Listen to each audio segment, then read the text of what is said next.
नमस्ते मित्रों। ये वीडियो में हम जानेंगे परदेश में या भारत के बाहर जॉब के लिए जाने का सही तरीका क्या है या क्या सिस्टम है, किस सिस्टम से आप भारत के बाहर जॉब के लिए, नौकरी के लिए जा सकते हैं। मित्रों, ये वीडियो में हम ऐसे बड़े बड़े वर्ड्स नहीं यूज करेंगे कि जैसे एम्बेसी हो गया या मिनिस्ट्री ऑफ फॉरेन अफेयर्स हो गया, ये वर्ड नहीं यूज करेंगे। मैं आपको समझाऊंगा प्रॉपर एकदम हिंदी में कि हम लीगली, प्रॉपर लीगली किस तरीके से, कैसे भारत में जॉब आते हैं, बाहर के देश से भारत में कैसे जॉब आते हैं, हम उनको कैसे अप्लाई कर सकते हैं और हम कैसे जॉब के लिए भारत से बाहर जा सकते हैं लीगली तरीके से, लीगल तरीके से। जनरली क्या होता है, हमारे कुछ दोस्त मित्र, सगे संबंधी भारत के बाहर किधर तो जॉब को रहते हैं, हम उनके पीछे पड़े रहते हैं कि यार मेरे को भी जॉब दिलवाओ, मेरे को भी उधर बुलवाओ, आपके कंपनी में कोई जॉब है क्या। नहीं तो फिर कोई तो एजेंट हमें मिल जाता है, हम गूगल करते हैं, यूट्यूब पे, फेसबुक पे या इंस्टाग्राम पे देखते हैं तो कोई तो एजेंट मिलता है, वो बोलता है कि कनाडा में है, यहाँ पे है, वहाँ पे है, हम उसको पैसे देते हैं।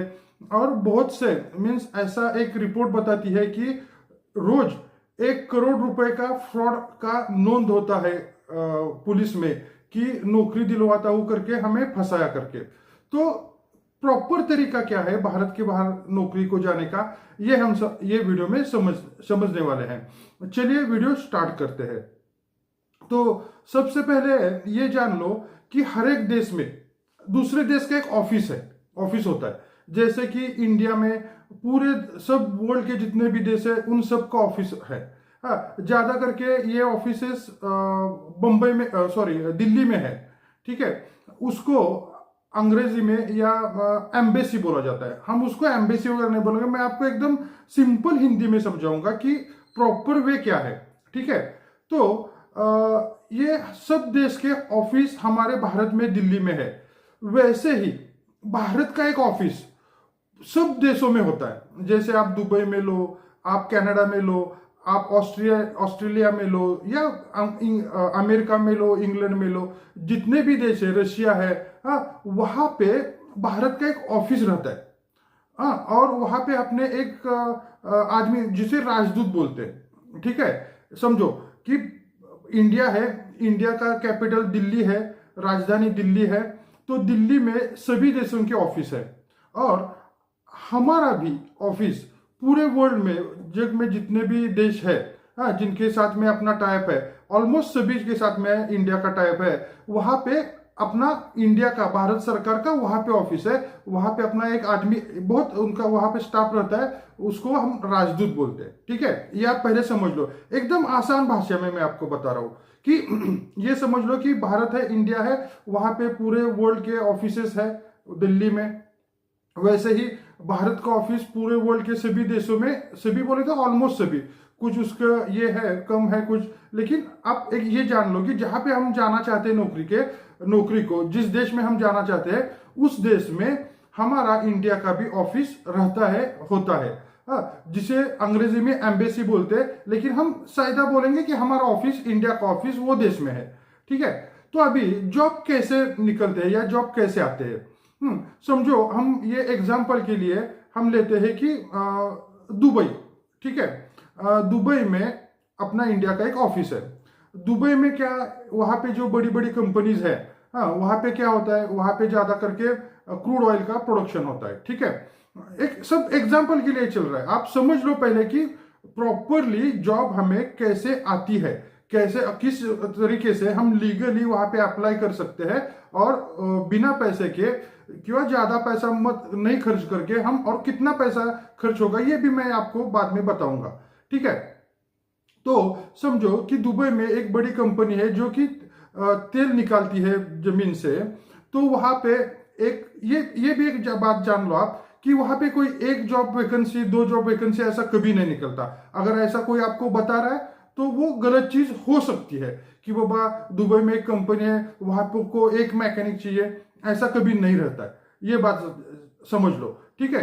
अगर दुबई में अगर एक कोई ऐसा हो सकता है कभी कभी कुछ केस में कि वो उसने पहले 200-300 लोग भर्ती किए, फिर उसको बाद में कुछ 5-10 लोग कम पड़ रहे, या वो कुछ उनके साथ में प्रॉब्लम हो गई या बीमार पड़ गए तो उनको 5-10 लोग चाहिए, ऐसा कभी कभी हो सकता है। लेकिन ऑलमोस्ट मैं जो बता रहा हूं वो ऐसा कॉमनली ऐसा ही होता है, ठीक है। तो दुबई में एक बड़ा कंपनी है, उसको एक मैकेनिक रहता है, प्लम्बर है, वेल्डर है, इलेक्ट्रिशियन है, बहुत से सफाई के लिए सफाई काम वर्कर्स है, कंप्यूटर ऑपरेटर्स है, अकाउंटेंट्स है, जो भी है, एक वो दुबई के एक बड़े कंपनी को एक 100 लोगों की जरूरत है, ठीक है। तो फिर वो डिसाइड करती है कि ये 100 लोग हम कहाँ से लेंगे। वहां पे जैसे दुबई में जैसे इंडिया का ऑफिस है, वैसे ही बांग्लादेश का ऑफिस है, श्रीलंका का ऑफिस है, नेपाल का ऑफिस है, पाकिस्तान का ऑफिस है, जो भी है सब सब जगह के ऑफिस वहां पे है। ऑलमोस्ट वो लोग इंडिया से, पाकिस्तान से, बांग्लादेश से लोग बुलाते हैं, लीगली बुलाते हैं, ठीक है। तो वो कंपनी दुबई गवर्नमेंट को बोलती है कि हमें इतने इतने आदमियों की जरूरत है और हमें उनका क्वालिफिकेशन ये चाहिए। अभी दुबई में तो उतने आदमी अवेलेबल नहीं रहते, ठीक है।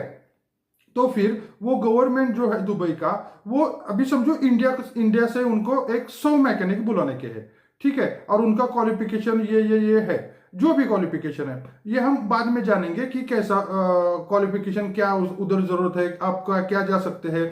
या अभी कुछ आया है पोस्ट, अभी कुछ 600 जॉब के लिए आया है। आप हमारे इंस्टाग्राम या यूट्यूब चैनल को आप फॉलो करो, आपको वहां पे मिल जाएगा शायद, जो भी जॉब का भी 600 लोगों का रिक्वायरमेंट है, 600 या 800 है, ठीक है। तो वो दुबई का जो गवर्नमेंट है वो भारत से मंगाने के 100 मैकेनिक मंगाने के, ठीक है। तो भारत का जो ऑफिस है वहां पे, जिसे हम एम्बेसी बोलते हैं, वहां पे वो बताता है कि हमें हमारे ये कंपनी को 100 लोगों के मैकेनिक का जरूरत है, उनका क्वालिफिकेशन ये होना चाहिए, ठीक है। तो जो वो भारत का वहां का ऑफिस है वो भारत को बताता है कि इंडिया में, मीन्स दुबई का जो ऑफिस है भारत का अपना वहां पे, वो इंडिया को बताता है कि बाबा दुबई में ये कंपनी है, उसके लिए 100 मैकेनिक का जरूरत है, हाँ ठीक है। तो उतना बताता है क्या? नहीं, उनका क्वालिफिकेशन क्या है, उनको वर्क एक्सपीरियंस कितना चाहिए। मिनिमम ये याद रखो कि हमेशा भारत से बाहर अगर आपको जाने का है जॉब के लिए, तो आपको 2 साल का वर्क एक्सपीरियंस सर्टिफिकेट लगता है, ये याद रखो। कोई भी नया आदमी जनरली भारत के बाहर नौकरी को नहीं लेते, आपको 2 साल का प्रॉपर वर्क एक्सपीरियंस का सर्टिफिकेट लगता है, ये बात आप समझ लो, ठीक है। तो उतना वर्क एक्सपीरियंस चाहिए, फिर उनको हम उतना सैलरी देंगे, फिर इतने साल के लिए उनको यहाँ पे काम करना पड़ेगा, फिर उनको खाने का कैसा है वो देंगे, या रहने का कैसा है वो बताता है, फिर आने जाने का, रहने का एक जगह पे, काम का जगह दूसरे पे, तो आने जाने का सिस्टम वो प्रोवाइड करेंगे। ये सब उसमें रहता है, पूरा लीगली रहता है, पूरा उसमें सब मेंशन रहता है। ये एज लिमिट ये है, आपको इतना सैलरी दिया जाएगा, आपको इतना साल के लिए रहना पड़ेगा, आपका रहने का बंदोबस्त हम करेंगे, आपको खाने का के लिए खाना नहीं देते वो लोग, खाने के लिए भत्ता देते, मेरे हिसाब से 7-8 हजार रुपए ऐसा कुछ, वो लोग खाने के लिए पर मंथ आपको सैलरी के ऊपर एक्स्ट्रा देते, ठीक है। फिर आपका रहने का बंदोबस्त, जनरली रहने का बंदोबस्त ही वो कंपनियां करती है, जो आपको लीगली जॉब के लिए बुलाती है वो, ठीक है। तो आपको रहने के लिए हम देंगे, फिर काम से आपके रहने की जगह और रहने की जगह से आप काम तक आएंगे, वो फैसिलिटी हम आपको प्रोवाइड करेंगे। कंपनी का गाड़ी आएगा, आपको लेके जाएगा काम होने के बाद में, वो सब उसमें डॉक्यूमेंट में मेंशन रहता है। तो फिर वो जो कंपनी है वो दुबई सरकार को बताएंगी, दुबई सरकार हमारा जो इंडिया का ऑफिस है दुबई में उसको बताएगी, हमारा इंडिया का ऑफिस हमारे दिल्ली में बताता है कि हमें दुबई के लिए 100 आदमियों की जरूरत है, उनका क्वालिफिकेशन, उनका सैलरी, उनका वर्क एक्सपीरियंस, उनको क्या क्या फैसिलिटी देने वाली है, कितने साल के लिए उनको चाहिए, वो सब इंडिया में बताता है। तो इंडिया में रजिस्टर्ड रिक्रूटमेंट एजेंट रहते हैं, जिनको license ministry of foreign affairs या भारत सरकार उनको लाइसेंस देती है कि आप अपने हिसाब से लोग ढूंढो और हमें बताओ, हम उनको प्रदेश में जॉब दिलवाएंगे, ठीक है। तो अगर ओशो मैकेनिक का जॉब निकला, मैं एक एग्जांपल के लिए हम ये समझ रहे हैं कि प्रॉपरली सबसे पहले आप समझो कि इसी प्रोसेस से लीगली आप भारत के बाहर दुबई को जा सकते हैं, लीगली जा सकते हैं, ठीक है। तो जो इंडिया के रिक्रूटमेंट एजेंट है, मेरे हिसाब से 4,500-5,000 के आसपास रजिस्टर्ड रिक्रूटमेंट एजेंट है इंडिया में। आप मिनिस्ट्री ऑफ फॉरेन अफेयर्स के वेबसाइट पे जाके उनका नाम, पता, एड्रेस, फोन नंबर वो सब ले सकते हो, ठीक है। वहां पे डिस्प्ले होता है, अगर किसको वो देखना है आपका आप जिस कंपनी में अप्लाई कर रहे हैं या कि जिस कंपनी के थ्रू आप जा रहे हैं, वो रजिस्टर्ड रिक्रूटमेंट एजेंट है क्या, गवर्नमेंट में उसने रजिस्ट्रेशन किया है क्या, ये अगर आपको जानना है। अगर आप कोशिश में है और आपने कहाँ पे पैसे दिए हैं या अपना पासपोर्ट या डॉक्यूमेंट सबमिट किए हैं, वो कंपनी रजिस्टर्ड रिक्रूटमेंट एजेंट है क्या, ये जानना है तो आप मेरे को कमेंट करो, मैं आपको वो लिंक भेज दूंगा, आप खुद के खुद चेक कर सकते हो, या हमें बताओ कि ये एजेंट है, ये एजेंट है, उसका ये है, वो रजिस्टर है या नहीं, हम भी आपको बता सकेंगे। कुछ बड़ा ये नहीं है। अगर आपको फोन चलाना आता है, एंड्रॉयड आप चलाते हो, यूट्यूब फेसबुक आप देखते हो, तो वो वेबसाइट पे भी जाके आप चेक कर सकते हो, इतना ईजी है, ठीक है। तो अगर वो 100 जॉब आए तो इंडिया में वो जो अपना मिनिस्ट्री ऑफ फॉरेन अफेयर्स है, वो जो 4,500 से 5,000 है, लेकिन एक्टिव उसमें से 2,000 के आसपास ही है, ये बात समझ लो। हाँ, इतने कम रजिस्टर्ड रिक्रूटमेंट एजेंट है। क्यों इतने कम है? तो उसके लिए गवर्नमेंट 50 लाख तक डिपॉजिट लेती है। 50 लाख रुपए आपको गवर्नमेंट को देना पड़ता है। क्यों? अगर आगे जाके आप कुछ फ्रॉड करते हैं, वो ये रिक्रूटमेंट एजेंट अगर कुछ फ्रॉड करता है, तो गवर्नमेंट वो 50 लाख डिपॉजिट में से वो रकम उसको काट के अपने अकाउंट में लेती है और उसको निकाल के बैलेंस अमाउंट उसको देती है। अगर उससे भी ज्यादा कुछ करता है तो उसका और भी सिक्योरिटी देना पड़ता है, तो वो उससे वो वसूल करती है, ठीक है। वो बात नहीं है, अभी हम जान रहे हैं कि लीगली कैसे जॉब आते हैं, ओके। तो जो भी रिक्रूटमेंट एजेंट है, वो सभी रिक्रूटमेंट एजेंट को ये मिनिस्ट्री ऑफ फॉरेन अफेयर्स बताता है कि दुबई में ये कंपनी है, उसमें 100 मैकेनिक की जरूरत है, उनका क्वालिफिकेशन ये होना चाहिए, उनको इतने साल का वर्क एक्सपीरियंस होना चाहिए, वो आपको इतना सैलरी मिलेगा, इतने साल के लिए आपको जाना है, आपको ये फैसिलिटी मिलेगा, वो सब वो रिक्रूटमेंट एजेंट जो है, रजिस्टर्ड रिक्रूटमेंट एजेंट है, उनको वो बताते हैं, ठीक है।